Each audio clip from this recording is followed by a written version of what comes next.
au-dessus de toutes choses. Nous confessons qu'au-dessus de notre Seigneur Jésus-Christ, il n'y a que sa couronne de gloire. Voilà pourquoi il est au-dessus des royaumes, il est au-dessus des royautés, il est au-dessus des rois, il est au-dessus de tout pouvoir. Nous bénissons celui et le seul qui mérite toute la louange et nos adorations. Shalom, bien-aimés frères et sœurs, que l'Éternel nous soit richement favorable. Nous vous souhaitons la bienvenue, les bienvenus dans cette école de la grâce de Dieu, là où nous partageons la parole de Dieu, où les véritables enseignants et le Saint-Esprit, comme il est écrit dans la Nouvelle Alliance, personne n'enseignera son concitoyen, mais puisque Dieu travaille avec les hommes, comme dira notre bien-aimé frère Paul, nous sommes ouvriers avec l'Éternel. Étant ouvriers avec Dieu, alors Dieu utilise les hommes pour pouvoir transmettre son message. Et c'est ainsi que, bien-aimés frères et sœurs, nous les bénissons et nous disons Amen. Bien-aimés, nous avons entamé une série de questions et réponses. Et aujourd'hui, nous allons répondre à une question qui nous vient directement de Suisse-Irlande, donc de la Suisse. Et la question est que, bien-aimés, peut-on invoquer le Saint-Esprit dans nos prières? Peut-on invoquer le feu de Dieu dans nos prières? Peut-on invoquer le sang de Jésus dans nos prières, etc., etc., etc. En bref, est-ce que cette façon de prier, elle est correcte, elle est biblique ou non? Voilà en gros ce que la question voudrait dire. Est-ce que, frères chinois, lorsque nous prions, nous pouvons demander le Saint-Esprit? Est-ce que nous pouvons invoquer le sang de Jésus? Est-ce que peut-on invoquer le feu de Dieu? Est-ce que peut-on lier les diables, etc., etc., etc. Bien-aimés, nous sommes tous, du moins ceux qui me suivent, nous avons déjà été au moins une fois dans notre vie dans une assemblée chrétienne. Nous avons participé au moins une fois dans un culte. Nous avons peut-être été invités un jour dans un lieu où les gens font le culte ou la prière. Donc, vous avez su ou vous avez entendu comment ces gens-là prient. Et bien aimé, ce que je suis en train de dire ici, ou bien ce que je vais répondre, cela ne paraîtra pas pour vous étrange. Parce que, bien aimé, c'est des choses que nous voyons, c'est des choses que nous avons vues, c'est des choses que nous connaissons. Mais là n'est pas le problème. Parce que le problème ici, c'est que nous devons répondre à ces questions. Parce qu'il n'y a pas qu'une question. Donc, dans cette question, il y a plusieurs questions. Est-ce que, frères chinois, nous pouvons prier de cette manière-là?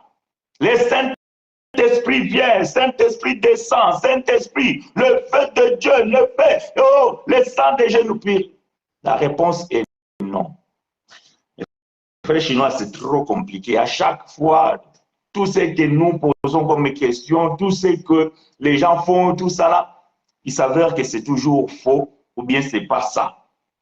Non, non, bien aimé, nous ne parlons pas de nous-mêmes. Nous parlons avec l'assistance du Saint-Esprit. Et nous prenons pour témoins les apôtres parce que c'est d'eux, nous avons appris ces choses. Parce que bien aimé, ces choses n'ont pas commencé avec nous.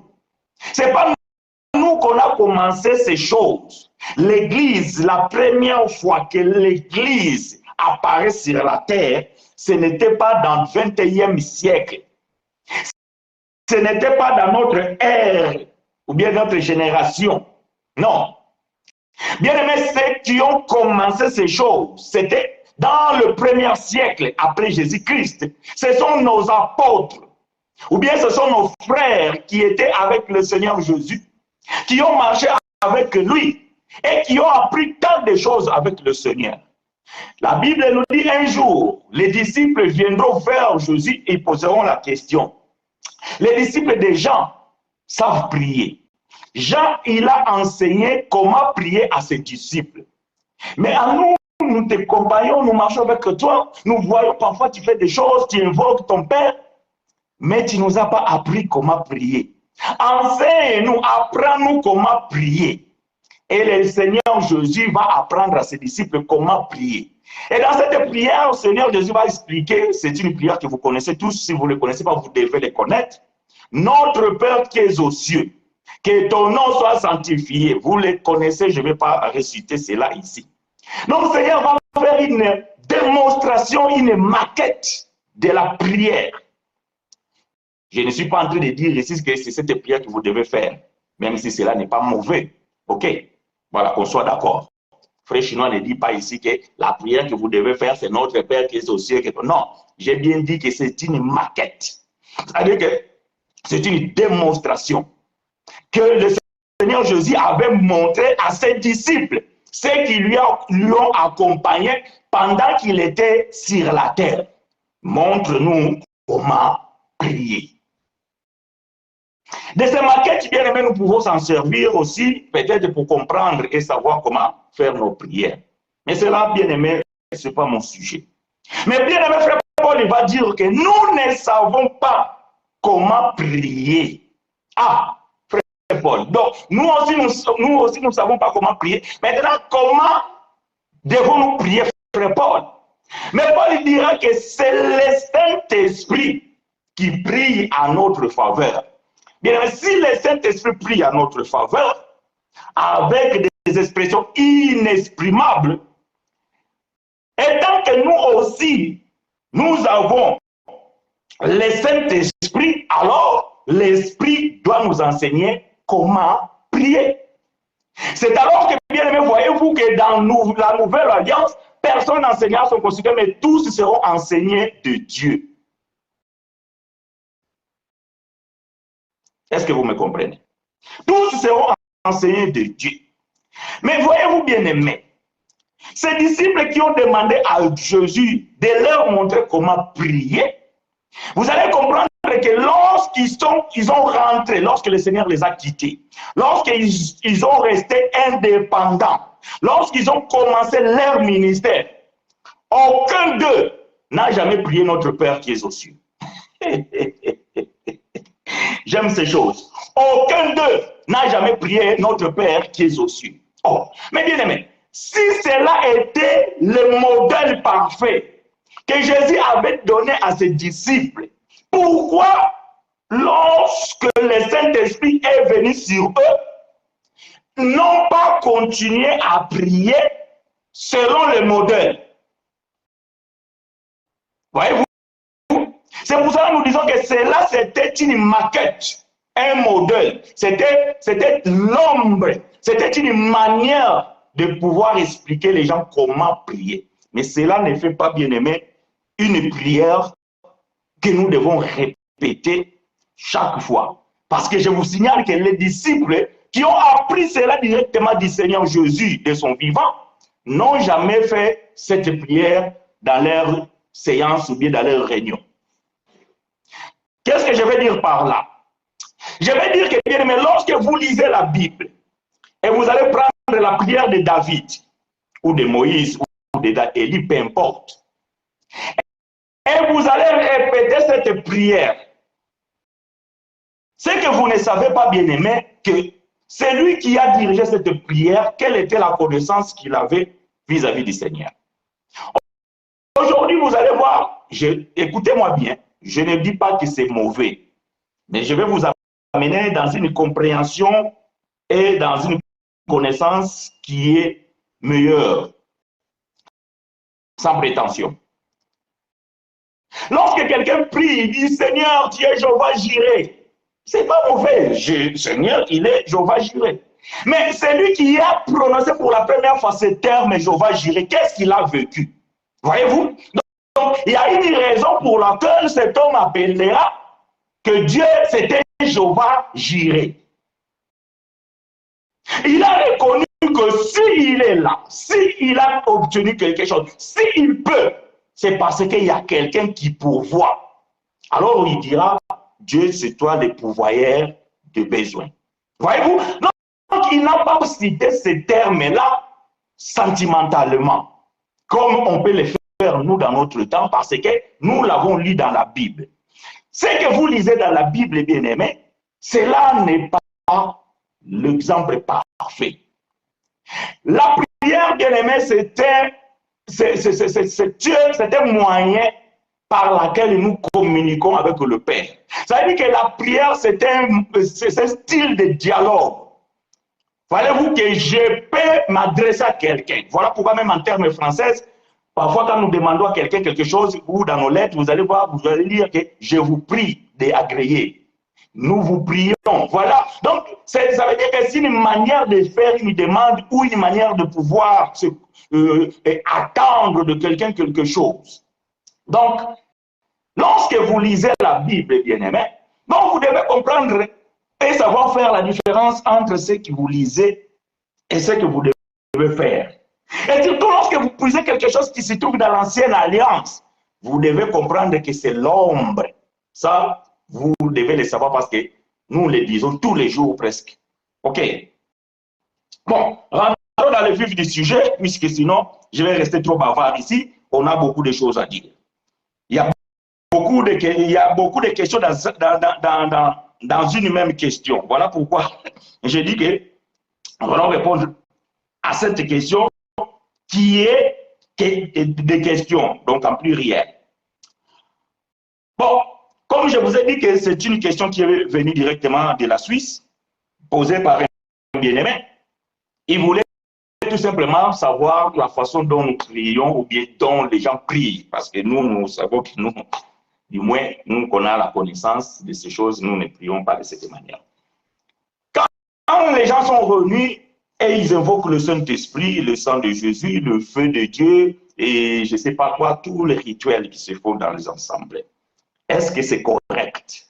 Nous avons déjà dit d'entrée que ce n'est pas correct. Nous avons dit que ce n'est pas bon. Nous avons dit que c'est faux. Donc, nous ne pouvons pas invoquer le Saint-Esprit, le feu de Dieu, le sang de Jésus, je ne sais, peu importe. Je vais essayer de répondre à ce que je peux, puisque si je dois détailler toutes les choses ou toute la façon dont les gens prient, c'est que nous avons vu. Alors, bien aimé, je vais rester ici pendant 2 heures et 2 heures. Mais je vais essayer de résumer et être bref, prendre les points essentiels. Nous allons répondre 2 ou 3 points ou peut-être 4 points plus essentiels que nous pouvons peut-être connaître. Ça veut dire que invoquer le sang, le Saint-Esprit, le feu, lier le diable et demander le pardon du péché, tout ça là. Bon. Parmi tous ces panoplies-là, nous allons essayer de prendre les plus importants, donc les choses qui sont plus flagrantes. Voilà, peut-être c'est les termes que je devais employer. Donc, nous allons commencer par le Saint-Esprit. Peut-on invoquer le Saint-Esprit? Nous disons non. Mais pourquoi nous disons non? Parce que frère chinois, c'est écrit dans la Bible. La Bible nous dit, dans le livre, je ne sais pas si j'ai le verset, mais peut-être je dois le voir, c'est dans le Luc, je pense. Dans le livre de Luc, je pense, verset chapitre 11, il y a une écriture là où la Bible nous parle, si vous les hommes, vous êtes des hommes et tout ça là, vous pouvez donner des choses à vos parents, tout ça, exact. Mais il y a un verset, bon, je vais chercher ce verset vite fait. Aidez-moi, frères et sœurs, et supportez-moi plutôt. Je suis dans le livre de Luc. Luc chapitre 11, verset 13. Luc chapitre 11, verset 13. La Bible dit ceci. Luc chapitre 11, verset 13, oui, c'est ça. Si donc, tout mauvais que vous êtes, vous, savez donner des bonnes choses à vos enfants, à combien plus forte raison le Père Céleste donnera-t-il l'Esprit Saint à ceux qui lui demandent, à ceux qui lui demandent. Voilà. Donc, vous allez prendre cette écriture, vous allez m'amener cette écriture en me disant, frère chinois, la Bible dit, c'est lui qui n'a pas le Saint-Esprit qui l'en demande. Nous disons amen à l'écriture parce que nous sommes faibles devant l'écriture. Ça, vous devez le savoir. Nous sommes faibles devant l'écriture. Ça, je l'ai toujours dit. L'écriture ne peut pas être anéantie. Puisque l'écriture est là, c'est écrit. Donc, nous devons observer cette écriture et le comprendre. Mais est-ce que moi, frère chinois, avec la compréhension que Dieu m'a donnée, dois-je demander le Saint-Esprit? Non. Non. Oh, frère chinois, tu contredis ce que tu viens de lire. Loin de là, je ne contredis pas ce que je viens de lire. C'est tout simplement, nous disons que lorsque nous lisons, nous, la Bible, nous prenons le contexte du texte.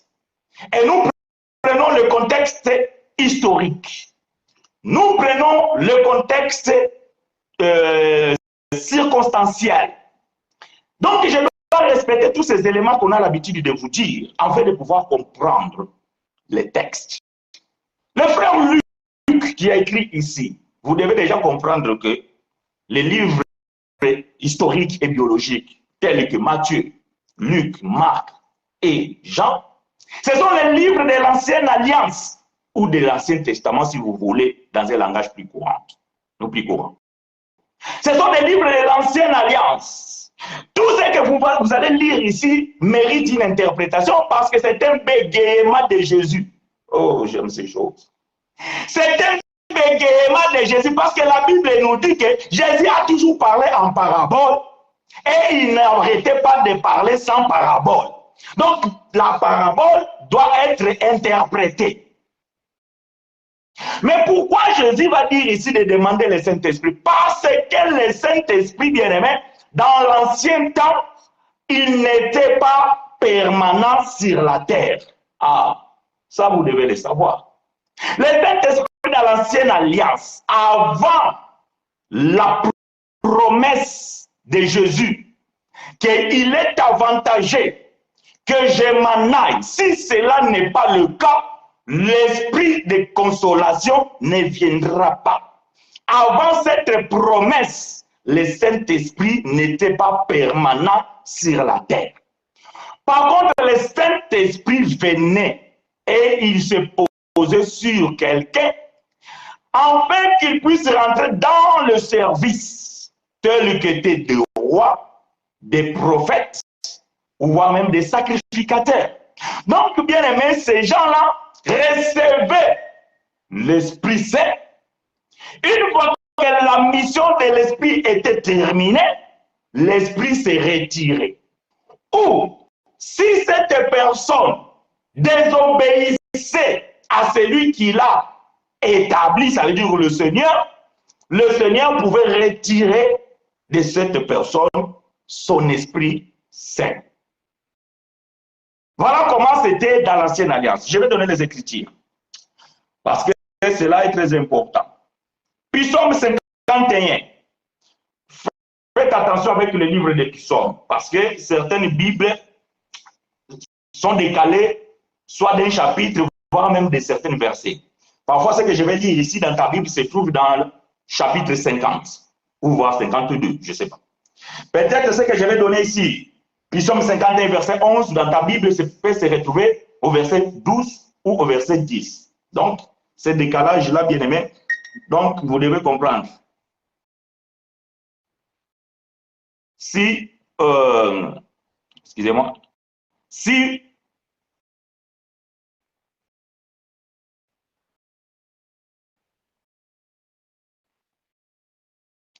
donc si ce que je vais lire ici, si vous ne le voyez pas dans Psaume 51, verset 11. Alors, essayez de regarder dans le chapitre antécédent ou d'après. Mais je vais lire. Le Psaume chapitre 51, verset 11 dit ceci. Ne me rejette pas loin de ta face. Ne me retire pas ton esprit saint. Ici, c'est le frère David. Frère David, l'homme selon le cœur de Dieu, il va faire cette prière en connaissance de cause. Frère David dit que ne me rejette pas loin de ta face. Parce que Dieu pouvait rejeter quelqu'un loin de sa face. Ne me retire pas ton esprit saint. Parce que Dieu pouvait retirer son esprit saint. Nous avons l'exemple de notre frère Saül, le premier roi d'Israël. Ce frère-là, Dieu lui avait choisi et oint. Et Dieu avait donné son esprit. Mais lorsque cet homme a désobéi, la Bible dit que Dieu retira son esprit qui est saint pour mettre un mauvais esprit dans cet homme-là. Voyez-vous? Donc Dieu pouvait retirer son esprit saint. Le Saint-Esprit pouvait se retirer d'un homme. Et l'homme, cet homme resterait ikabot. Ça veut dire que sans la présence de Dieu en lui. Ça, c'était normal dans l'ancien temps, dans l'ancienne alliance, parce que le Saint-Esprit n'était pas permanent. Le Saint-Esprit n'était pas là pour du bon.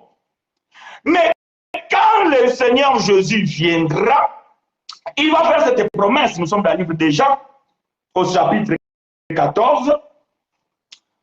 Jean, chapitre 14.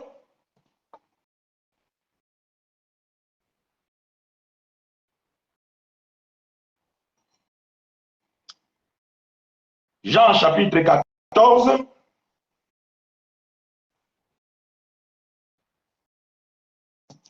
Je vais lire au verset 16 et 17. Jean chapitre 14, je vais lire au verset 16 et 17. Et moi, je prierai le Père, et il vous donnera un autre consolateur, afin qu'il demeure éternellement avec vous. L'Esprit de vérité que le monde ne peut recevoir, parce qu'il ne le voit point et ne le connaît point. Mais vous, donc vous ici c'est les disciples, mais vous les connaissez car il demeure avec vous et il sera en vous. Donc Dieu, Jésus va faire une promesse extraordinaire. Il dit que lorsqu'il serait parti, il enverra le Saint-Esprit, l'Esprit de la vérité. Et il dit que cet Esprit, il va rester avec vous éternellement. Et il sera en vous. J'aime ça, pas sur vous, en vous. Ça veut dire qu'en vous, dans votre intérieur. Il va rester dans votre intérieur. Mais éternellement. Quelque chose qu'on dit éternellement, bien aimé, ça veut dire qu'il n'a pas la fin. Oh, le Saint-Esprit pouvait se retirer parce qu'il n'était pas éternellement dans la vie des hommes, dans l'ancien temps. Voilà pourquoi David, craignant cela, il a prié, Seigneur, ne retire pas ton Esprit Saint en moi. Voyez-vous? Donc, les frères David craignaient que le Saint-Esprit puisse les quitter.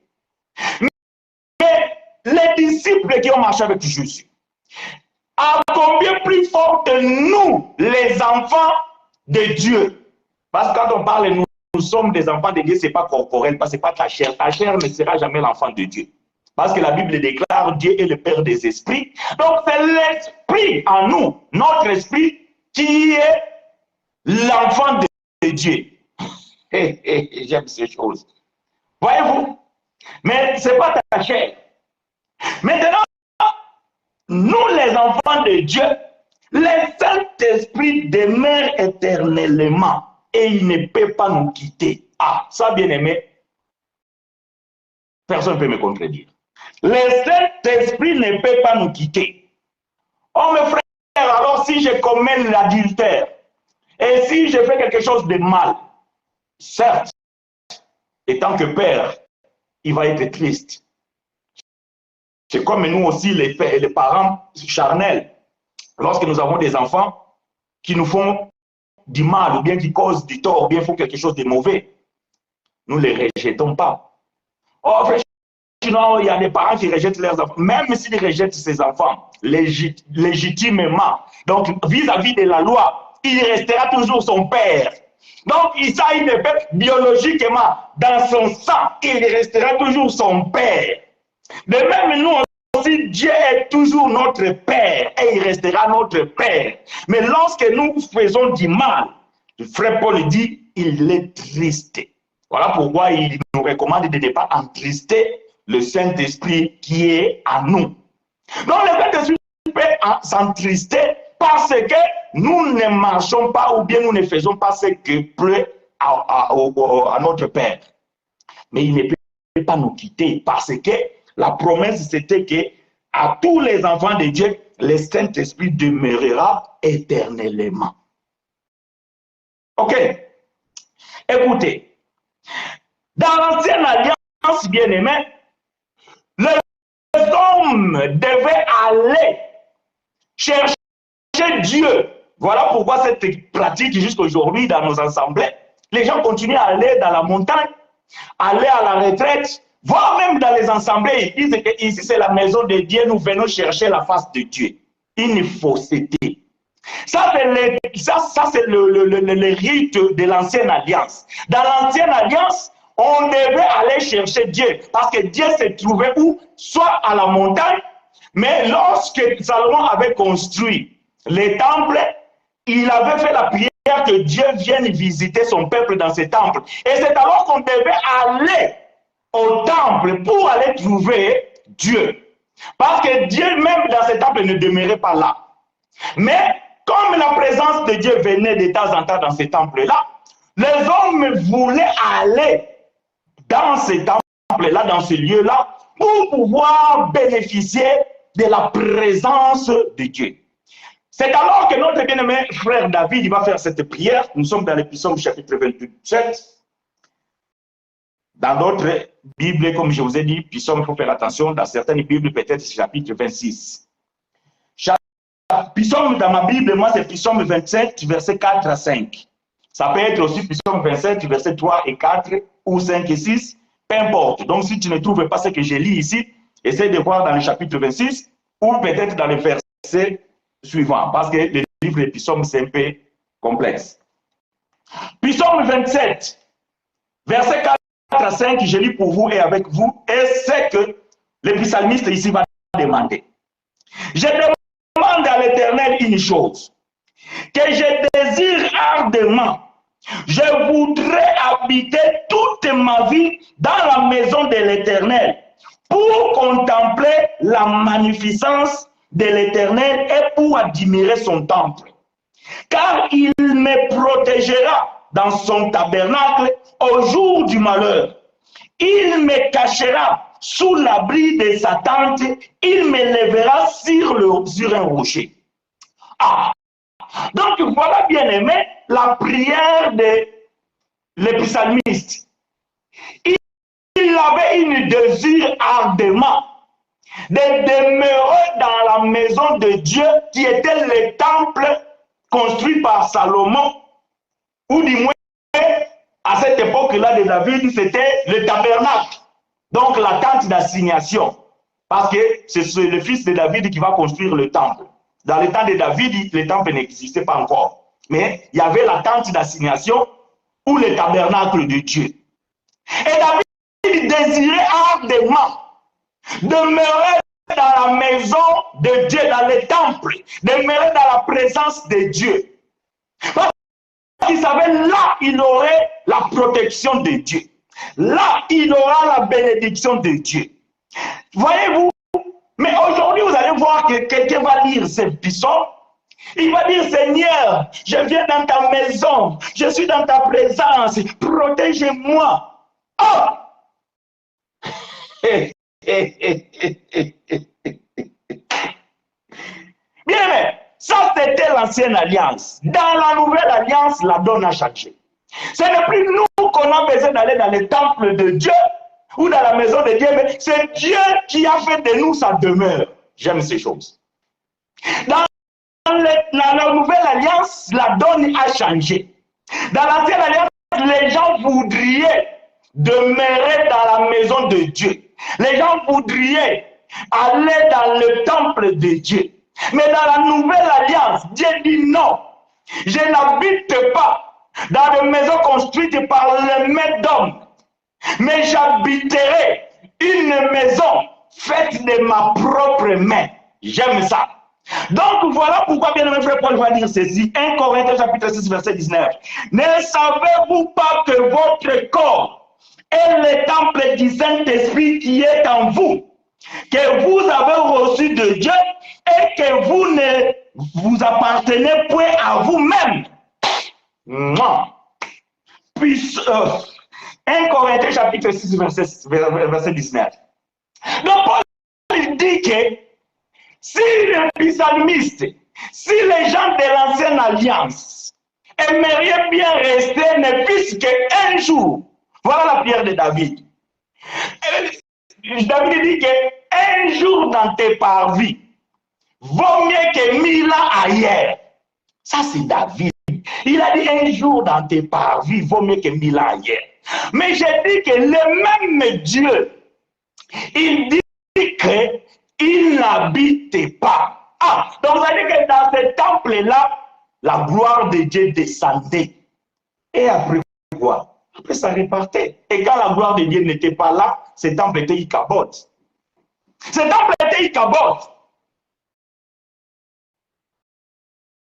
C'est-à-dire qu'il n'y avait pas la gloire de Dieu.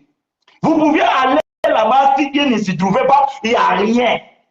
Mais dans la nouvelle alliance, la Bible dit, frère Paul dit, ne savez-vous pas, 1 Corinthiens chapitre 6 verset 19 est égal à 1 Corinthiens chapitre 3 verset 16. Ne savez-vous pas que vous êtes le temple de Dieu et que l'Esprit de Dieu habite en vous? 1 Corinthiens chapitre 3 verset 16. L'Esprit de Dieu habite en vous. Maintenant, puisque nous devons répondre à cette question, devons-nous encore invoquer celui qui est à nous?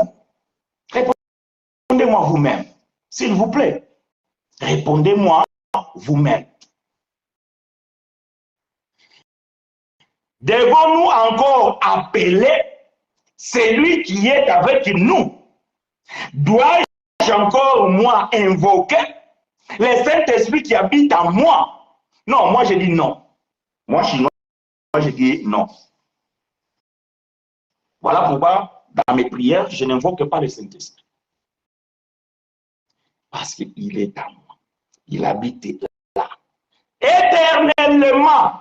C'est comme, bien aimé, les jours que je vais mourir, vous allez me pleurer, ça c'est certes. Ça, je suis sûr à 100% que vous allez me pleurer.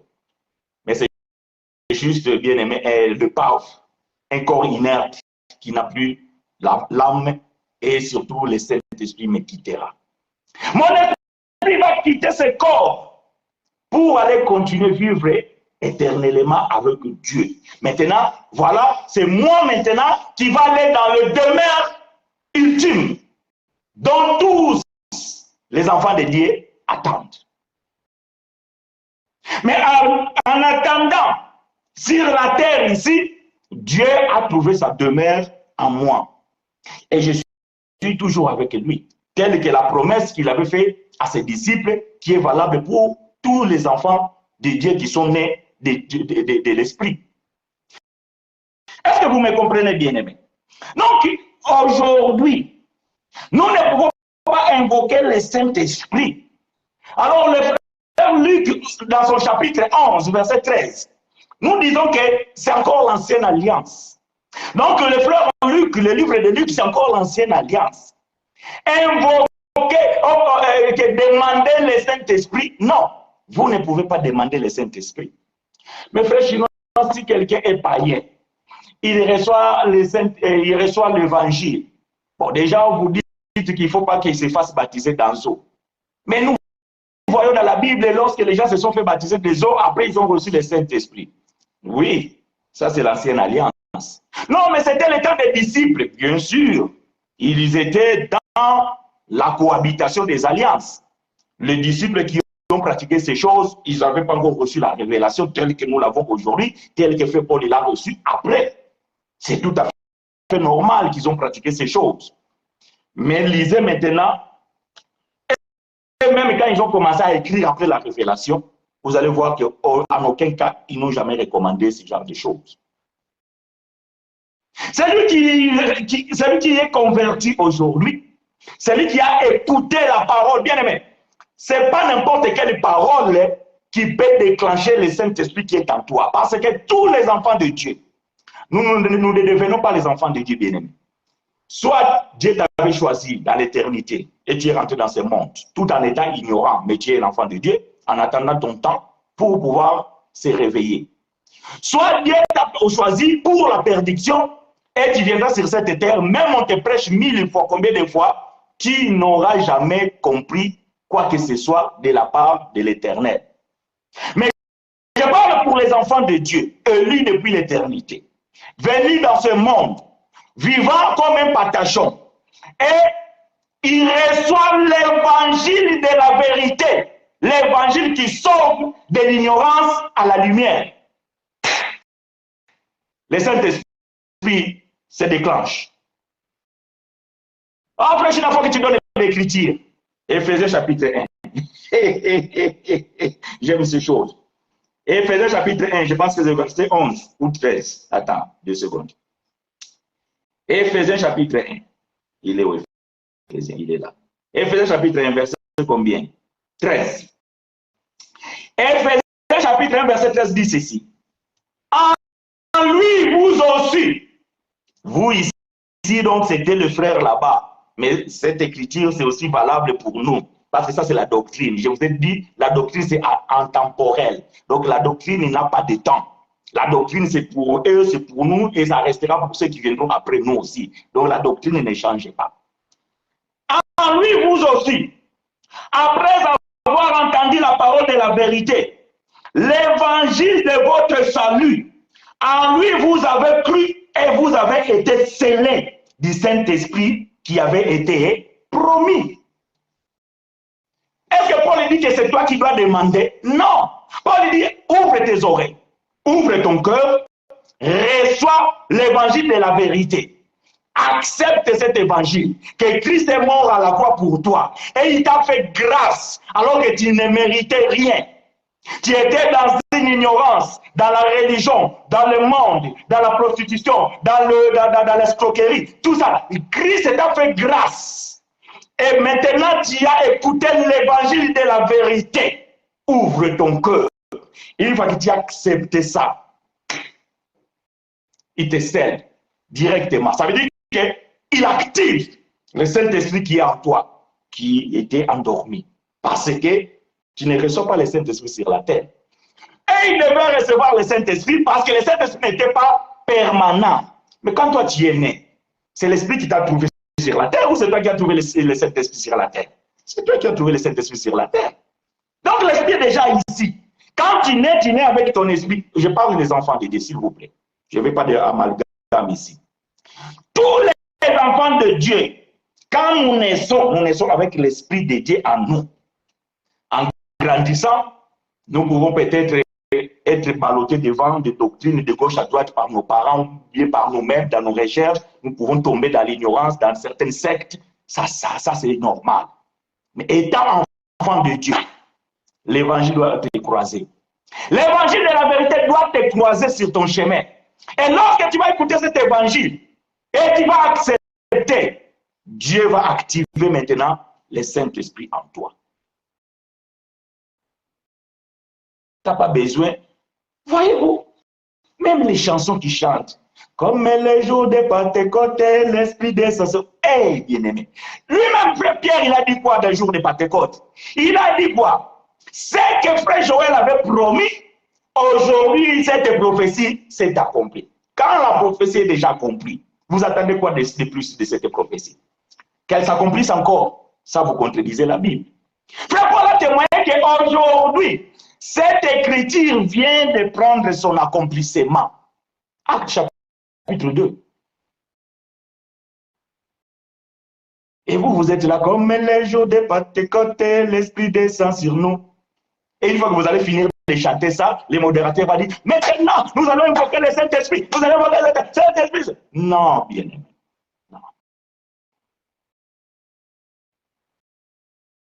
Ce que vous pouvez faire, bien aimé, c'est de demander la manifestation du Saint-Esprit. Ça, oui.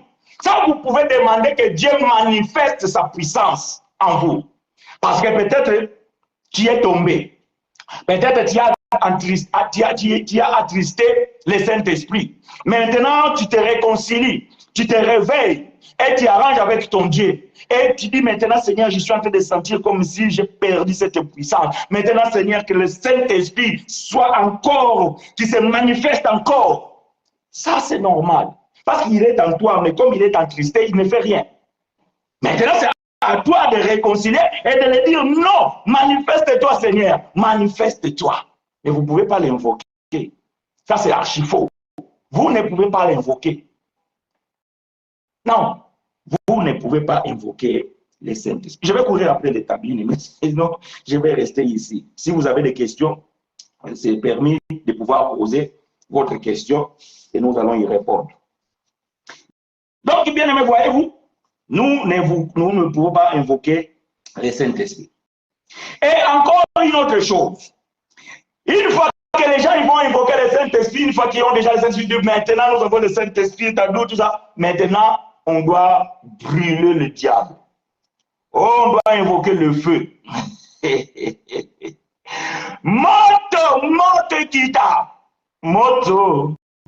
Kiti sa moto, ya. Onako bebisa misala ya Satana na mboka Congo. Hey, depuis qu'on a chanté ça, misala ya Satana na mboka Congo, ezikakate. Quelle tristesse. Paix à son âme, comme vous dites. Parce que cette expression, moi, j'aime pas le dire. Parce qu'il n'y a que Dieu qui peut savoir qui est en paix et qui n'est pas en paix. Mais comme vous avez l'habitude de dire, paix à son âme. Que la gloire de Dieu soit encore manifestée pour la vie de ces bien-aimés qui a fait un service ou bien il a fait une œuvre extraordinaire pour les seigneurs. Je ne suis pas là pour critiquer quoi que ce soit, mais je suis en train de dire ce qui est vrai. Depuis qu'on chante ces chansons jusqu'à aujourd'hui, parce que l'artiste peut mourir, mais ses œuvres restent. Jusqu'à aujourd'hui, si vous allez aujourd'hui au Congo dimanche, vous allez voir dans certaines assemblées, ils vont chanter ça. Moto, qui dit ça, moto, ya. Pour faire quoi? Pour détruire, pour brûler les œuvres de Satan dans un pays comme RDC. Mais depuis ces pays, nous voyons rien marcher, rien ne va. Pourquoi? On ne peut pas invoquer le feu. Non, on ne peut pas invoquer le feu. Le feu, bien aimé, c'est un élément que Dieu utilise pour jugement. Ah. Le feu, c'est un élément que Dieu utilise pour jugement. Quand Dieu a voulu juger Sodome et Gomorrhe, Dieu a utilisé le feu pour pouvoir juger ce peuple. Donc, bon, il faut que je donne les Écritures, parce que là, nous sommes dans le livre d'Ésaïe, chapitre 66. Ésaïe, chapitre 66, verset 16. Posez-moi vos questions, bien-aimés, si vous en avez. Posez-moi vos questions. Ésaïe, chapitre 66, verset 16. Je lis pour vous et avec vous, et que l'Éternel nous soit favorable. C'est par le feu que l'Éternel exerce ce jugement. C'est par le feu que l'Éternel exerce ce jugement. C'est par son glaive qu'il châtie toute chair. Et ceux qui tuera l'Éternel seront en grand nombre. Je ne sais pas si la sœur Christiane est là. Elle qui m'avait dit que non, Dieu a dit que tu ne tueras point, Dieu ne peut pas tuer. L'Écriture dit ici que ce que Dieu tuera, ce que tuera l'Éternel seront en grand nombre. Donc, quand Dieu veut tuer, il peut utiliser le feu comme une arme pour tuer les gens, pour juger un peuple, tel qu'il avait fait pour Sodome et Gomorrhe. Maintenant, quand vous invoquez le feu, le feu consomme ma tantine, elle est sorcière, le feu. Depuis que tu invoques le feu pour consommer ta tantine, elle est toujours vivante. Elle te fait toujours de la misère. Depuis que tu as invoqué le feu, le voisin qui t'embête là, que le feu le consume, le voisin toujours là. Ton feu est nul sans effet. Pas sans effet, sans effet. Hein? Parce que quand beaucoup disent sans effet, ils pensent que c'est le feu moto. Non, sans effet. Voilà. Comme S et E, donc on fait la liaison en français. Donc ça fait sans effet. Donc c'est pas le feu, sans effet. Voilà. Voyez-vous? Donc, bien aimé, Dieu fait le jugement par le feu. Maintenant, quand vous invoquez le feu, vous êtes animé de quel esprit? L'esprit de vengeance? L'esprit de quoi? L'esprit de démon? Parce que vous ne pouvez pas enlever, vous ne pouvez pas retirer, vous ne pouvez pas contredire la volonté de Dieu. Si cette personne-là, Dieu, dit qu'elle va mourir dans 10 ans, même s'il vous fait du mal, et vous priez que Dieu puisse le châtier avant 10 ans, cela ne se fera pas. Parce que Dieu ne fait que sa propre volonté. Luc chapitre 9, verset 54 à 56.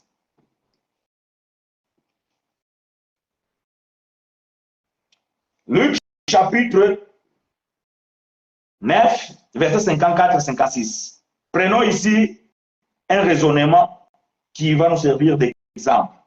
Luc chapitre 9, verset 54 à 56. Je lis pour vous et avec vous. Les disciples, Jacques et Jean, voyant cela, dirent, Seigneur, veux-tu que nous commandions que le feu descende du ciel et les consume?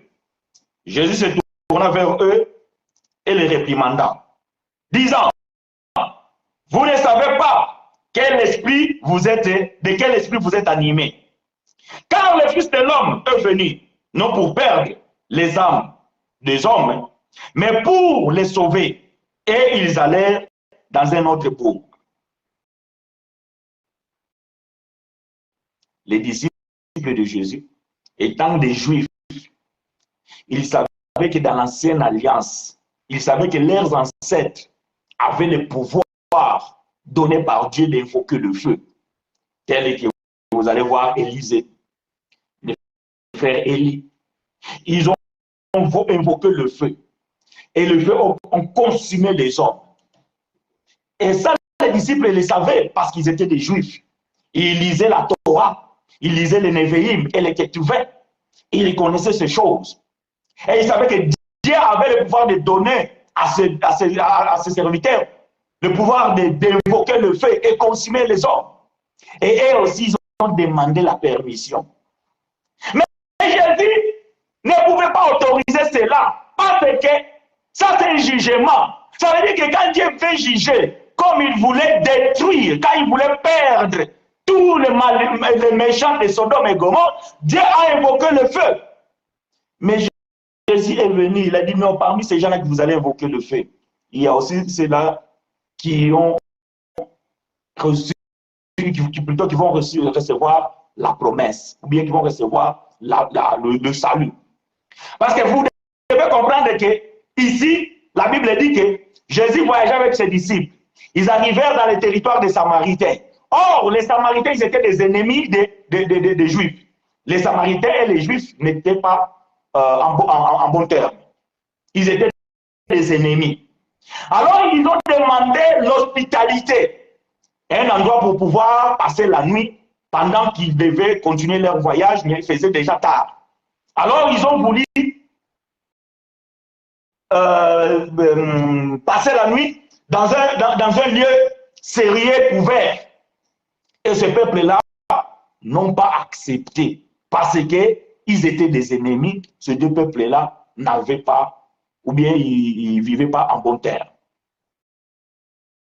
Mais ces nations-là, Jésus prophétiquement savait que quand je vais mourir, je vais les attirer à moi et ils deviendront aussi des enfants de Dieu. Ils deviendront aussi un peuple de Dieu. Pourquoi voulez-vous les perdre avant le temps? Pourquoi voulez-vous les perdre?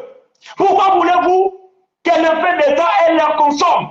Il dit Jacques, quel est l'esprit qui vous anime?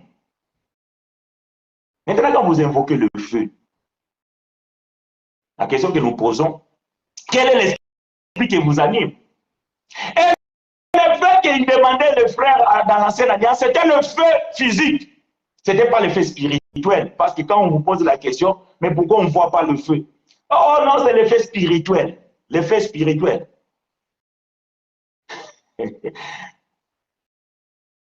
Voyez-vous? De quel esprit êtes-vous animé? Parce que le Saint-Esprit ne peut pas vous animer pour invoquer le feu. Non. Le Saint-Esprit ne peut pas vous animer pour invoquer le feu. Et le feu spirituel, bien-aimé, vous n'avez pas besoin de l'invoquer. Frère chinois, quand on invoque le feu, il y a un frère qui m'a dit ça. Quand on invoque le feu, ce n'est pas le feu physique, c'est le feu spirituel. J'ai dit oui, frère, même le feu spirituel, vous n'avez pas besoin de l'invoquer. Pourquoi vous invoquez le feu spirituel? Pour faire quoi? Vous êtes des ignorants. Ah non, il ne faut pas que je dise ça. Donc, voyez-vous, le feu spirituel, bien-aimé, vous n'avez pas besoin de l'invoquer. Écoutez, Luc chapitre 3, verset 16. Luc chapitre 3, verset 16. Vous pouvez trouver cette écriture dans Matthieu chapitre 3, verset 11. Luc chapitre 3, Luc chapitre 3, verset 16. Je lis pour vous et avec vous. Je regarde l'heure parce que le temps passe. Si vous avez des questions, vous pouvez poser vos questions, bien-aimés, parce que je vais pouvoir mettre point virgule. Sinon, je ne peux pas tout finir. Luc chapitre 3, verset 16 dit ceci. Je lis pour vous et avec vous. Chapitre 16. Oh, chapitre 3, verset 16, s'il te plaît. Luc chapitre 3, verset 16. Je lis pour vous et avec vous. Il leur dit à tous, moi, ici c'est le frère Jean, les baptistes qui parlent. Moi, je vous baptise d'eau. Mais il vient, celui qui est le plus puissant que moi. Je ne suis pas digne de délier la courroie de ses souliers. Lui, il vous baptisera du Saint-Esprit et de feu. Il vous baptisera du Saint-Esprit et du feu. Voilà encore une promesse. Tel que Jésus avait promis à ses disciples qu'ils devaient être baptisés du Saint-Esprit, en même temps le feu. Voilà pourquoi les jours de Pentecôte, la Bible dit, parce que les jours de Pentecôte, ce n'est pas les jours que les disciples ont reçu le Saint-Esprit, non. Les jours de la Pentecôte, c'est la puissance du Saint-Esprit qui est descendue sur eux. Parce qu'en eux, il y avait déjà le Saint-Esprit, mais qui n'était pas actif. Ah, j'aime ça, j'aime ces choses. Jean chapitre 21, je ne sais pas quel verset, vous pouvez me le trouver, bien aimés frères et sœurs, aidez-moi. La Bible dit, après avoir parlé à ses disciples, Jésus leur souffla et il dit, recevez le Saint-Esprit. Donc, Jésus avait déjà donné le Saint-Esprit à ses disciples. Mais la manifestation du Saint-Esprit ne pouvait pas se faire sans la puissance. Voilà pourquoi il a dit que ne commencez pas encore les services jusqu'à ce que vous allez recevoir la puissance. J'aime les gens qui font la lecture avec la précision. C'est que vous allez recevoir une puissance venant du ciel. Voyez-vous? Mais ils avaient déjà le Saint-Esprit en eux. Maintenant, ils devaient maintenant rester dans la prière, dans la chambre haute, en attendant la manifestation de la puissance. Or, lorsque la manifestation de la puissance descend, c'est le feu. Parce que le feu, c'est la puissance. Voilà le baptême de feu. Parce que le Saint-Esprit, les disciples, ils avaient déjà été baptisés par Jésus. Jésus a dit, ils recevaient le Saint-Esprit, Jésus les a soufflés. Ça, c'était le baptême du Saint-Esprit. Ils avaient reçu le Saint-Esprit. Mais la puissance, ça veut dire le feu, c'était le jour de la Pentecôte. Voilà pourquoi la Bible dit que lorsqu'ils étaient dans la prière, les langues de feu descendirent. Ah, la puissance, la manifestation du Saint-Esprit est descendue. J'aime ces choses qui toquent. Et ils ont commencé à parler dans d'autres langues. Des langues intelligibles. Ce n'est pas Rabashi, Karim, Barobashi, Tere, Pararati. Non, des langues intelligibles. Parce que les gens qui étaient dehors, chacun entendait dans sa propre langue maternelle. Je ferme cette parenthèse. Ce n'est pas mon sujet. La puissance est descendue. La puissance est descendue. C'est ça le baptême de feu. Parce que beaucoup ils pensent que non, le baptême de feu, je ne sais pas, comme on voit dans certaines vidéos, là, les gens sont en train d'aller mettre les pieds dans le feu, après ils sortent. Et ils disent non, c'est le baptême de feu. Ça, c'est la sorcellerie, ça. Ça, c'est des sectes pernicieuses. Et quand vous rentrez dans ces sectes-là, bien aimé, un jour tu vas tomber là et tu vas te brûler les jambes, on n'aura même pas le temps de mettre de l'eau pour éteindre le feu, tu vas mourir. Le feu, le baptême de feu, ce n'est pas ça. Le baptême de feu, c'est la puissance du Saint-Esprit. Ça veut dire que nous, quand on a reçu la parole de la vérité, Dieu a scellé son esprit en nous. Et après, la puissance est descendue pour que nous rentrions dans les ministères. Et voilà pourquoi nous sommes déjà baptisés de feu. Oh non, il faut que je vois cette écriture. Frère Paul va dire quoi?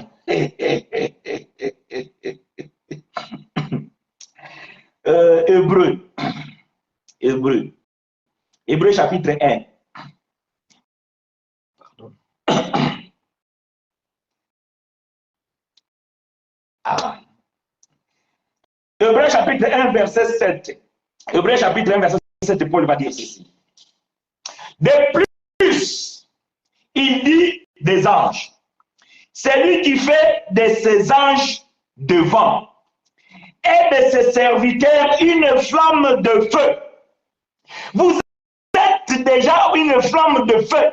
Nous sommes déjà une flamme de feu. Moi, je suis une flamme de feu. Voilà pourquoi même les ennemis, lorsqu'ils me persécutent, lorsqu'ils veulent me faire du mal, mais à un moment donné, ils ne peuvent rien parce que le feu qui dégage en moi est plus fort parce que c'est un feu dévorant. Mais pourquoi moi je dois l'invoquer? Si moi je suis une flamme de feu, moi-même je suis une flamme de feu, pourquoi dois-je encore invoquer le feu? C'est comme le Saint-Esprit. Vous êtes déjà baptisé du Saint-Esprit et l'Esprit a trouvé sa demeure en vous, mais vous continuez à invoquer le Saint-Esprit. Dieu vous a baptisé du feu, vous continuez à invoquer le feu de Dieu. Et en plus, vous l'invoquez mal. Vous invoquez pour détruire les hommes. Alors que tu es une flamme, pas une femme, une flamme de feu. Quand tu marches comme ça, les gens normaux, ils te voient normal. Mais les gens de l'esprit, c'est-à-dire les esprits mauvais, ils voient que non, celui qui marche là, on ne peut pas l'approcher comme ça simplement et le détruire. Parce que c'est un feu. C'est une flamme de feu. Voilà pourquoi lorsque ce feu-là, il commence à diminuer, quand ce feu-là, il commence à pouvoir s'éteindre, et c'est alors que les problèmes, c'est alors que les souffrances, c'est alors que des choses commencent à arriver dans ta vie. Parce que cette flamme-là, elle n'est plus forte, elle commence à s'affaiblir. Quand tu commences à mener une vie de partageon, quand tu commences à t'éloigner de Dieu, Quand tu commences à rentrer dans des choses bizarres, alors le flamme qui est en toi, elle commence à diminuer. Et toi, quand tu vas aller dans une église, tu vas penser que maintenant, il faut que j'invoque le fait. Non, bien-aimé, range-toi avec Dieu. Mets-toi en conformité avec lui. La flamme qui est en toi, cette flamme qui est toi, ça va revenir en puissance. Et les ennemis, bien-aimés, ils auront du mal. Les ennemis, ils auront du mal parce que tu es une flamme. Mais tu n'as pas besoin d'invoquer le feu pour consumer ses ennemis. C'est toi qui dois te mettre en ta conformité avec ton Dieu pour que les ennemis tremblent. Mais toi, quand il y a des problèmes, c'est toi qui commences à trembler. Et là, tu commences à invoquer le feu. Et le feu ne descendra pas. Le feu ne descendra pas parce que tu es un ignorant, parce que toi-même, tu es une flamme de feu, mais tu ne comprends pas pourquoi ce feu, il s'éteint. Réallumer le feu qui est en toi. Réallumer le feu qui est en toi. Tu n'as pas besoin d'invoquer le feu. Bon, je pense que je vais mettre point virgule parce qu'il y a beaucoup de choses, tout ça là. Bon, nous allons prendre un autre point. Ah, invoquer le sang. Invoquer le sang. Bon. Frère Chinois, peut-on invoquer le sang de Jésus? Ah, tu vas nous dire encore là aussi non. Ah non, frère Chinois, là franchement, si tu dis ça, ah non, mon frère, là, non. Non, vraiment, là, non, je ne serai pas convaincu.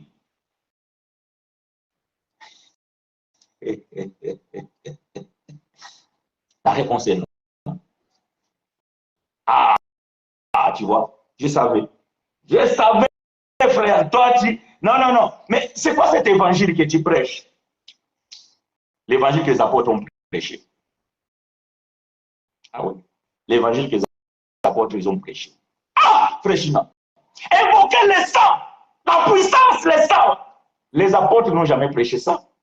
Oh, je mets tout le monde en défi. Je mets tout le monde en défi. C'est lui qui trouvera dans la Bible, là où les apôtres ont dit d'invoquer le sang de Jésus. Je mets mon ministère en jeu. J'arrête de prêcher l'évangile. Mais il ne faut pas dire ça. Tu ne connais pas toute la Bible. Oui, je sais que je ne connais pas toute la Bible. Je l'ai toujours dit. Et j'ai dit, si quelqu'un trouve une écriture dans la Bible, que nous, les enfants de Dieu, dans la nouvelle alliance, ah, frère Chinois, ça c'est ton problème. Toi, tu parles toujours dans la nouvelle alliance, mais c'est écrit dans la Bible. Et oui, est-ce que parce que c'est écrit dans la Bible et que nous devons pratiquer puisque c'est écrit dans la Bible, on vous a toujours dit, il faut savoir dans quelle dispensation sommes-nous. Oh, parce que si quelqu'un cherche dans la Bible, il va trouver une écriture dans la Bible, là où la Bible dit, oui, on vous connaît. Votre problème, c'est quoi? C'est que vous ne savez pas faire la différence entre l'ancienne alliance et la nouvelle alliance. Nous sommes les bénéficiaires de cette nouvelle alliance. Nous sommes les bénéficiaires de cette dispensation de la grâce, où Jésus a tout accompli et nous n'avons plus rien à faire à ce qui concerne ces choses. Nous sommes là tout simplement pour pouvoir bénéficier, pour pouvoir vivre en harmonie, pour pouvoir vivre la doctrine, la saine doctrine. On ne peut pas invoquer le sang. Et je vais dire pourquoi de ne pas pouvoir invoquer le sang. Voyez-vous, bien-aimés, parce que vous devez comprendre que les gens lisent la Bible, mais ils ont du mal à comprendre ces choses. Hébreux chapitre 9, verset 22. Hébreux chapitre 9, verset 22. La Bible dit ceci, c'est frère Paul qui parle. Écoutez, là où il y a des soucis, là où il y a des problèmes avec beaucoup de nos frères. Et presque tout, d'après la loi, est purifié avec du sang. Et sans l'effusion du sang, il n'y a pas de pardon. Je pense que vous avez déjà entendu ces phrases dans les prières, dans les assemblées. Bien aimé, la Bible dit, sans l'effusion du sang, il n'y a pas le pardon du péché. Invoquons l'esprit, le sang de Jésus. Le sang de Jésus sur nous. Le sang de Jésus nous purifie. Le sang de Jésus nous purifie. Le sang de Jésus purifie les ustensiles. Le sang de Jésus purifie les instruments. Le sang de Jésus purifie les chaises de l'église. Le sang de Jésus purifie la nourriture. Le sang de Jésus... Et les gens ils commencent à crier, ils commencent à crier. Mais le problème, c'est que vous avez mal lu. Vous avez mal lu. Et comme vous êtes des coiffeurs, vous coupez les versets bibliques. Non, j'ai toujours dit et j'ai toujours recommandé de lire la Bible attentivement et respecter le contexte. C'est ça. La Bible dit, et presque tout d'après la loi. Ah, voilà juste cette petite phrase. Juste ces 2 mots ou 3 mots. C'est là où tout change. D'après la loi. Est-ce qu'on parle d'après la grâce? Non. Paul dit, et presque tout d'après la loi est purifié par le sang. Et sans l'effusion du sang, il n'y a pas de pardon. Et donc les gens, ils oublient que est presque tout d'après la loi. Ah, ça, ils le coupent. Ça ne nous regarde pas. Ça, nous ne sommes pas dans les temps de la loi. On enlève. Nous allons garder tout simplement et purifier avec du sang. Et sans l'effusion du sang, il n'y a pas de pardon. Bien aimé, si nous invoquons pas le sang, si nous ne demandons pas le sang de Jésus, nous ne serons pas pardonnés. Pardonnés de quoi? Pardonnés de quoi? Selon la loi, d'après la loi, c'est tout à fait normal. Voilà bien, il faut préciser des choses. Dans le temps de la loi, oui, tout a été purifié par le sang. Et Moïse, lorsqu'il a recommandé au peuple de prendre les animaux, il voulait égorger, il devait lui-même prendre le sang et mettre sur les ustensiles qui étaient dans le tabernacle et purifier les robes et la tête d'Aaron, ses enfants et compagnie. Il les a aspergés avec des gouttes de sang. Parce que selon la loi, toutes ces choses devaient être purifiées par le sang des animaux. Par le sang des animaux. C'était tout à fait normal. C'est d'après la loi, pas d'après la grâce. Parce que d'après la grâce, qu'est-ce que le frère Paul dit? Hébreux chapitre 9. Nous allons rester d'abord là, dans ce chapitre-là. Montons ou bien descendons, je ne sais pas comment vous allez vous le dire. Pour moi, c'est monter, pour vous, c'est descendre, je ne sais pas. Verset 11. Nous allons lire verset 11 jusqu'au verset 14. Hébreux chapitre 9. Nous allons lire maintenant verset 11 jusqu'au verset 14. Après, nous allons sauter verset 24 et verset 26. Hébreux chapitre 9, verset 11 à 14. Après, verset 24 au verset 26. Nous allons comprendre maintenant le contexte de ces choses. Merci. Hébreux chapitre 9, verset 11 à 14. Toujours chapitre 9, verset 24 et 26. Ou bien à 26. Parce que je dis et 26, donc nous allons sauter les 25. Non, c'est 24 à 26. Je lis pour vous et avec vous. Que l'Éternel nous soit favorable.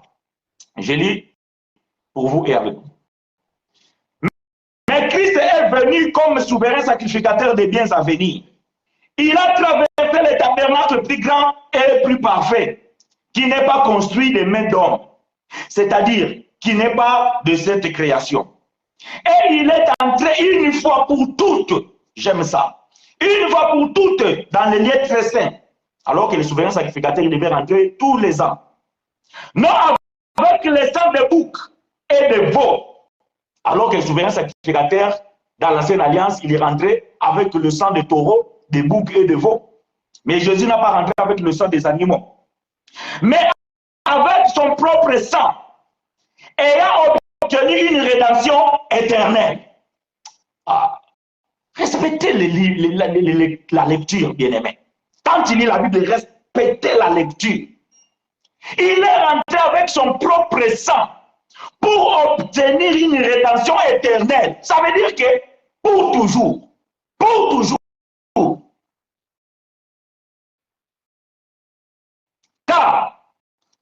sang de taureau et de bouc et la cendre d'une vache répandue sur ceux qui sont souillés, sanctifiés et procurer la pureté de leur chair, combien plus le sang de Christ, qui par l'Esprit éternel s'est offert lui-même sans tâche à Dieu, purifiera-t-il votre conscience des œuvres mortes afin que vous serviez les dieux vivants.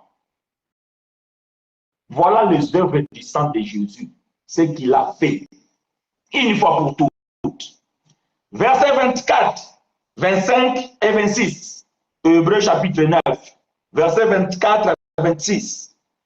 Car Christ n'est pas entré dans un sanctuaire fait de mains d'hommes, en imitation du véritable, mais il est entré dans le ciel même, afin de comparaître maintenant pour nous devant la face de Dieu. Et ce n'est pas pour s'offrir lui-même plusieurs fois qu'il est entré, comme les souverains sacrificateurs entraient chaque année dans le sanctuaire avec du sang étranger. Autrement, verset 26, autrement, il aurait fallu qu'il y ait souffert plusieurs fois. Voilà ce que vous faites. Vous faites souffrir Jésus plusieurs fois. Quand vous invoquez le sang, ça veut dire que vous êtes en train de dire Jésus là où il se trouve, il doit mourir encore pour que ce sang qui était déversé une fois vienne encore 2 fois, ou 3 fois, 4 fois, 1000 fois, 1 million de fois. Voilà. Toutes les fois que vous faites ce genre de prière, vous espérez quoi? Que Jésus meure encore, parce que s'il n'y a pas la mort de l'animal, le sang ne peut pas être déversé. Mais l'animal est mort une fois pour toutes. Laisse-moi finir ça. Combien plus le sang de Jésus-Christ qui est par l'Esprit éternel s'est offert lui-même sans tâche ni le purifiera votre conscience des œuvres mortes, afin que vous serviez les dieux au nom. Je suis en train de lire quelque chose d'autre. Verset 26. Autrement, il aurait fallu qu'il y ait souffert plusieurs fois depuis la création du monde. Tandis que maintenant, à la fin des siècles ou à la fin des temps, il a paru une seule fois pour abolir les péchés par son sacrifice. Il est apparu une seule fois et il a aboli les péchés par son sacrifice. C'est fini. Sans l'effusion du sang, il n'y a pas le pardon du péché. Lesquels sang et lesquels péché? Jésus, le véritable animal, lorsque le frère Jean-Baptiste l'a vu, en train de passer, il a regardé, oh, il ne comprenait pas. Il dit, mais cet homme-là, c'est un homme ou bien c'est un animal? Cet homme-là, c'est un homme ou bien c'est un animal? Mais l'Esprit de Dieu dit à frère Baptiste, il dit, non, non, non, tu ne le vois pas bien. Ce n'est pas un homme, c'est un agneau. Non, Jean-Baptiste dit, c'est pas possible. Mais je suis en train de rêver ou quoi? Mais je l'ai vu que cet homme, il était homme quand je l'ai baptisé. Mais là, il a pris la forme d'un agneau. Qu'est-ce que c'est arrivé? Qu'est-ce qui m'arrive? Est-ce que je suis en train de devenir fou? Est-ce que c'est l'Alzheimer? Jean dit, non, non, non, non, c'est pas, je suis pas malade. L'Esprit de Dieu dit à Jean, non, tu n'es pas malade. Témoigne de celui-là que tu vois. Et Jean va témoigner, voici l'agneau. Voici l'agneau. Voici l'agneau de Dieu qui ôte le péché du monde. Et aujourd'hui, vous dites que non, Jean-Baptiste, c'est menteur. Vous dites que Jean-Baptiste, c'est menteur. Non, vous dites que Jean-Baptiste, il a fumé. Vous dites que Jean-Baptiste, il était malade. Non, vous dites que Jean-Baptiste, il était vieux, il avait la souffrance des Alzheimer. Voilà pourquoi il a confondu Jésus avec un animal. Non, non, non, non. Frère Jean-Baptiste, non, il n'était pas malade. Non, ce frère, il n'était pas fou. Le frère était convaincu par le Saint-Esprit que voici l'agneau de Dieu qui ôte le péché du monde, qui ne couvre pas, ôte le péché du monde. Parce que Jésus est venu et par son sacrifice, une fois que l'animal est lavé, est vérifié, il est sans défaut, maintenant il doit passer par le sacrifice. Voilà ce que Jean a fait. Il a lavé cet animal. Il n'a pas trouvé de défaut. Il a dit, cet animal, il est parfait. Maintenant, je peux le présenter, prêt pour être sacrifié. Il dit, voilà l'animal. C'est lui que vous devez sacrifier. C'est lui, c'est véritable animal. Lorsque vous prenez cet animal, vous passez celui dans l'autel. Et ce sacrifice, lorsque ce sera consumé, Dieu ôtera le péché. Et Dieu a ôté le péché par le sacrifice de Jésus. Mais ça, c'est une fois pour toutes, pour l'éternité. Pourquoi vous demandez le sang. Pourquoi faire? Pourquoi vous invoquez le sang? Le sang de Jésus dans mes habits, le sang de Jésus dans ma voiture, le sang de Jésus dans mon école, le sang de Jésus dans la langue, le sang de Jésus. Pire encore, quand vous passez à table, nous allons prier. Seigneur Jésus, merci de nous avoir donné cette nourriture. Nous te prions, Seigneur, que ton sang purifie ces aliments. Au nom de Jésus. Oh! Quel est ce sang-là? La nourriture. Vous allez purifier la nourriture avec le sang de Jésus. Frère Paul dit ceci, 1 Timothée chapitre 4, verset 3 et 4 ou 4 et 5. Donc, je vais lire. Parce que c'est bien de lire ces choses, parce que beaucoup d'entre nous, nous n'ouvrons pas la Bible car nous suivons les enseignements. Alors, c'est bien de les lire parce que moi aussi, quand je paraphrase, parfois, je ne vais pas peut-être paraphraser le verset comme il faut. Alors, pour qu'on ne m'appelle pas de quoi faire, moi aussi, je vais lire 1 Timothée chapitre 4, verset 4 à 5. Ok, c'est bien. 1 Timothée chapitre 4, verset 4 à 5, Jésus pour vous et avec vous, il dit ceci. Car tout ce que Dieu a créé est bon. Ça, c'est Frère Paul. Car tout ce que Dieu a créé est bon. Et rien ne doit être rejeté pourvu qu'on le prenne avec action de grâce. Parce que tout est sanctifié par la parole de Dieu et par la prière. Quand vous voulez manger, mangez de tout. Oh, les Chinois, ils mangent les chiens. Est-ce que depuis qu'ils mangent les chiens, sont morts? Ils ne sont pas morts. Mais toi, tu manges la vache, non? Mais si tu vas en Asie, les Indiens, ils ne mangent pas la vache parce que la vache, c'est sacré. Si tu manges la vache là-bas, tu es mort. Tu es mort. Oh, mais tu vas chez Balouba, au Congo. Oh, ils mangent les chats. Et depuis qu'ils mangent les chats, est-ce qu'ils sont morts? Non, mais frère Chinois, est-ce que je ne suis pas en train de dire... Je ne suis pas en train de dire d'aller manger les chiens, d'aller manger les chats. Non, manger ce que vous avez l'habitude de manger. Mais Paul dit que manger tout ce qui se vend dans le marché. Si tu vas en Chine, on te dit que ça c'est la viande. Ne pose pas la question, c'est la viande de quoi? Si tu manges la viande, achète ta viande, va chez toi, tu prépares, tu manges. Pourvu que tu les prennes sous action de grâce. Et en faisant ta prière, que Seigneur, je sanctifie ces aliments par ta parole et par la prière. Amen. Tu bouffes, ça ne te fera pas mal. Ça ne te fera pas mal. Mais tu ne purifies pas, tu ne sanctifies pas la bouffe avec le sang de Jésus. C'est anti-biblique. Vous ne trouverez pas ça dans la Bible. Même les apôtres n'ont jamais enseigné ces choses. Frère Paul, il a enseigné. Lorsque vous jetez des choses dans le marché, vous bouffez tout ce qui se vend dans le marché. Pourvu que vous les preniez sous action de grâce, parce que tout ce que Dieu a créé est bon. Oh, mais la loi, il a dit que le cochon, il est impur. Oui, ce que vous appelez impur, Dieu l'a déjà purifié par la parole. J'aime ça.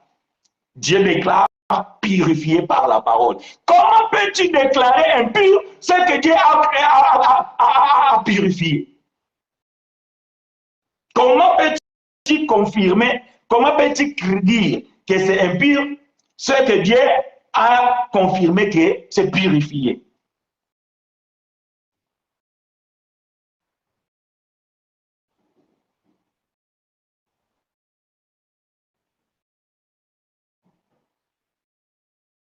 Voyez-vous?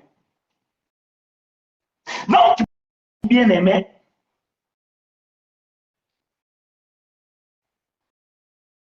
Nos façons de faire de prière, parfois, nous perdons le temps au lieu d'aller dans l'essentiel. Nous faisons que répéter les mots, nous faisons que répéter les choses et tout ça là. Tu vas prendre 10 minutes à demander le sang de Jésus. Tu vas prendre 15 minutes à invoquer l'esprit, le Saint-Esprit. Tu vas prendre 5 minutes en invoquant, je ne sais pas, lier Satan, machin, tout ça. Bien, tout ça là, c'est inutile. apprenons à prier, apprenons à pouvoir converser avec Dieu.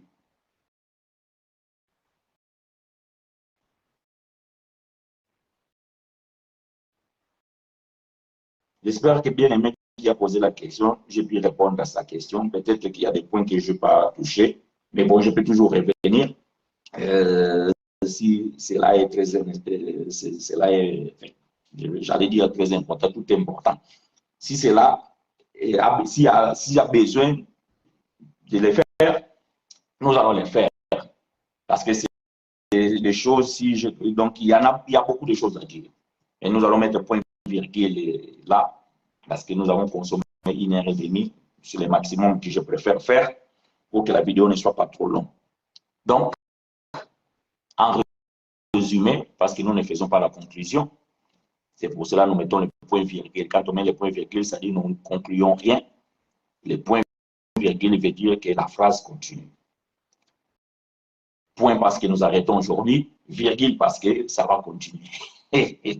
Voilà pourquoi nous ne mettons pas non plus que la virgule. Et surtout, nous ne mettons pas le point. Donc, nous mettons point et virgule. Donc, la phrase s'arrête là, mais elle continue après. Peut-être demain ou après-demain. Donc, voilà le point virgule. Pour pouvoir parler de ces choses. Mais, en résumé, peut-on invoquer le Saint-Esprit? La réponse est non. Pourquoi? Suivez cet enseignement pour ceux qui nous ont joints en retard. Peut-on invoquer le feu? Non. Pourquoi? La réponse est dans cette vidéo. Qu'est-ce qu'on a dit encore? Peut-on invoquer le sang de Jésus? Non. La réponse est dans cette vidéo. Quoi encore? Peut-on lier les diables? Non. Ah, mais frère, je ne t'ai pas parlé de ça. Ah ouais. Bon, Dieu fera grâce. Nous allons y revenir. Peut-on confesser nos péchés devant Dieu? Non. Ah, frère chinois. Là, non, là, Dieu est allé trop fort. Nous reviendrons un jour. Ah bon? Ah oui, nous reviendrons un jour. Mais bien aimé, vous pouvez poser vos questions. Vous pouvez nous envoyer vos questions et nous allons revenir pour pouvoir répondre. De ce qu'on a dit aujourd'hui, s'il y a des questions, s'il y a des points qui ne sont pas clairs, bien aimé, vous avez nos coordonnées. Vous pouvez nous écrire, vous pouvez nous demander et nous allons y revenir et pour vous répondre. Donc, ne vous en faites pas. Voilà pourquoi nous mettons toujours point virgule. Regardez là, je ne sais pas s'il y a eu des questions ou pas, parce que parfois, vous voyez, non, il n'y a pas eu de questions. OK. Donc, bien-aimés frères et sœurs, nous disons ce que nous connaissons, nous témoignons ce que nous avons vu.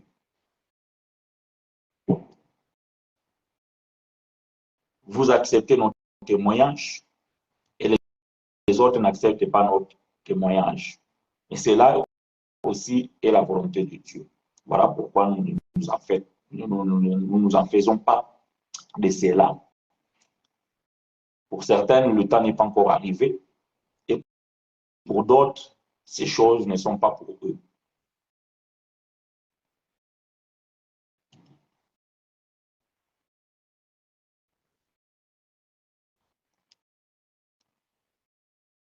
Frère chinois, le feu qu'on invoque, c'est le feu spirituel et non le feu physique.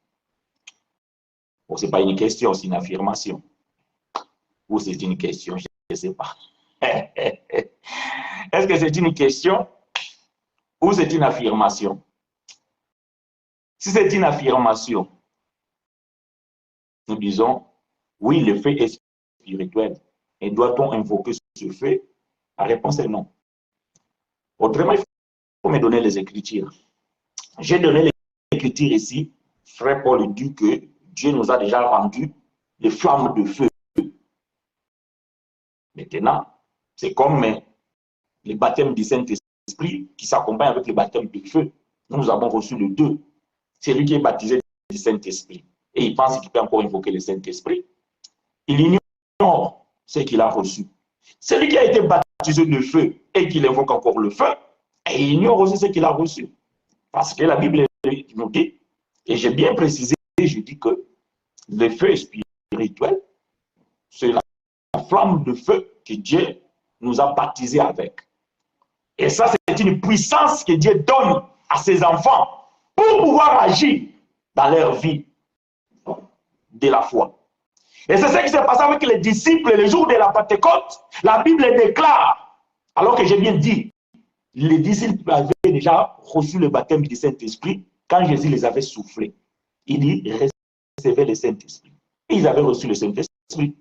Mais Jésus leur dit, ne commencez pas encore le ministère, restez ensemble dans la chambre haute jusqu'à ce que la puissance, la manifestation du Saint-Esprit viendra maintenant sur vous. Et la Bible déclare ce jour-là, le feu est descendu. La Bible déclare ce jour-là, une puissance est descendue, une langue de feu. Et Pierre, qui a fui devant une femme 40 jours auparavant, ou 50 jours auparavant, il va affronter des milliers de gens, sans craindre, parce qu'il était devenu flamme de feu. Ce n'était pas un feu physique. Et maintenant, depuis là, où est-ce que frère Pierre a encore invoqué le feu? Où est-ce que frère Jean a encore invoqué le feu? Nulle part ailleurs. Moi, je pose juste la question, cette façon de faire nous vient d'où? Si nous avons les disciples ou bien les apôtres, pour exemple, c'est ça la sainte doctrine. Maintenant,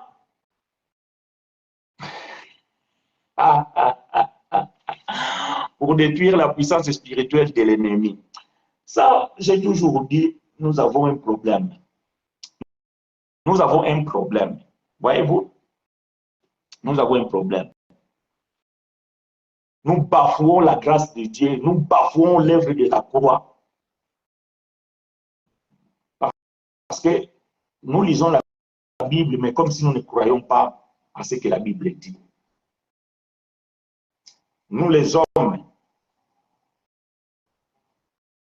on n'a pas le pouvoir de détruire quoi que ce soit. Ça, écoutez-moi bien. Je veux vraiment que je sois clair. J'ai dit, nous les hommes, nous n'avons pas le pouvoir de détruire quelconque puissance. Jamais. Tout ce que nous faisons au nom de Jésus, au nom de Jésus, pas par le feu, pas par le sang, pas par l'esprit, pas je ne sais pas de quoi, au nom de Jésus, parce que c'est lui. J'aime les mots, la détruire. Hébreux chapitre 2. J'aime ces mots-là. Hébreux chapitre 2.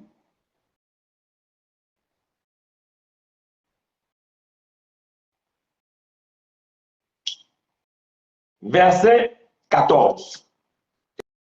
Écoutez.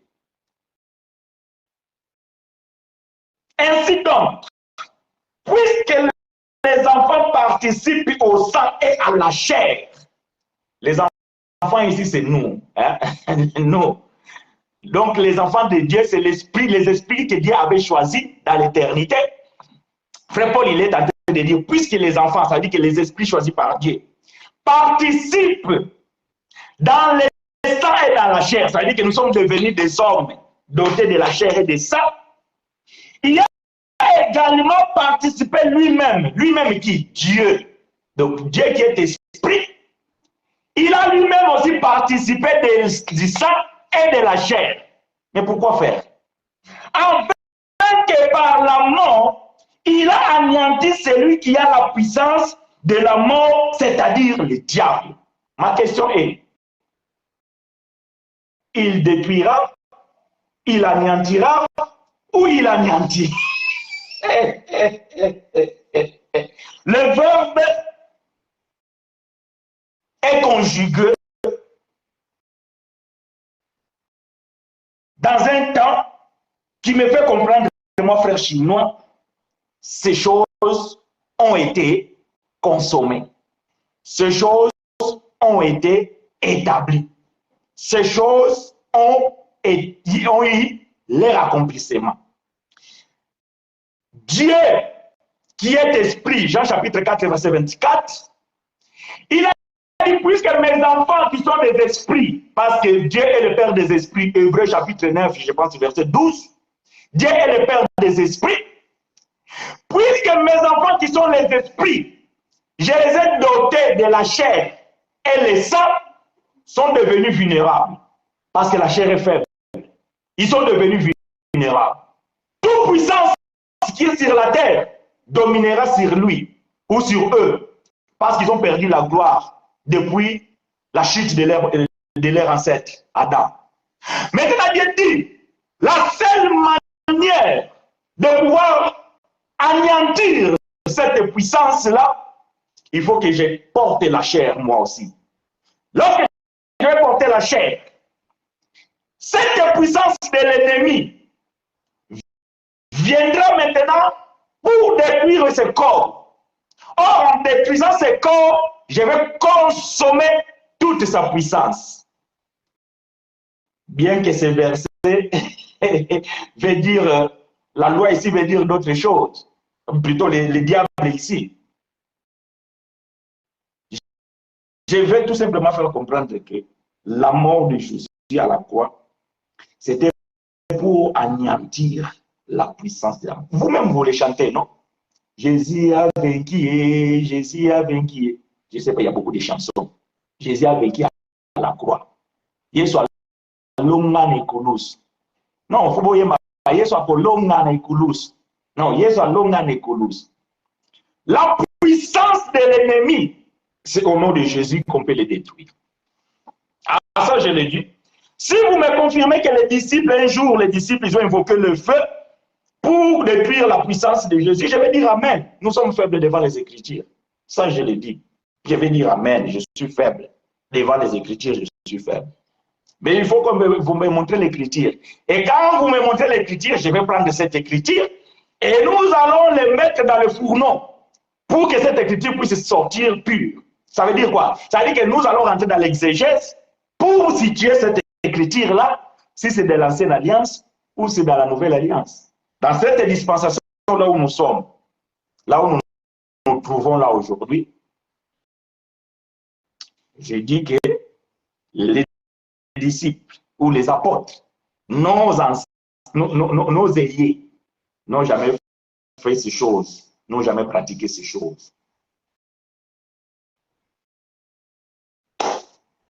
J'attends des versets bibliques, peut-être que en faisant des recherches, vous en trouverez, et vous me l'enverrez, et je reviendrai avec ces versets-là pour dire que j'ai eu tort de vous interdire ou bien de vous dire cela. Je me répands. Mais si ce verset-là, c'est hors du contexte, je vous le dirai aussi que non, ce verset ne veut pas dire cela. Mais suivre, c'est une obligation. Mais regardez, vous devez le faire. Accepter ce que je dis, c'est un droit. Vous pouvez l'accepter ou vous pouvez le rejeter. J'ai fait mon boulot, j'ai fait ma part. Le reste, que le Saint-Esprit convainc le cœur de chacun. Nous parlons avec les Écritures en prenant les témoins, les apôtres. terrestre, que l'Éternel nous soit favorable. Rendez-vous dimanche prochain.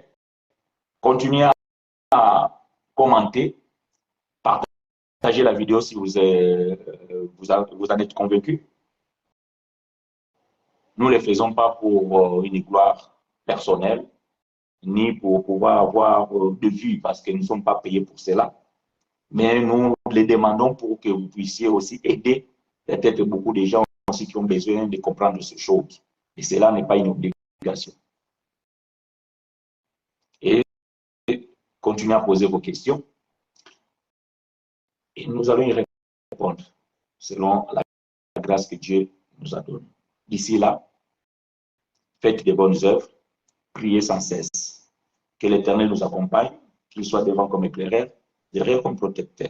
Rendez-vous dimanche prochain, même heure, même chaîne. Que la gloire lui soit rendue. Amen.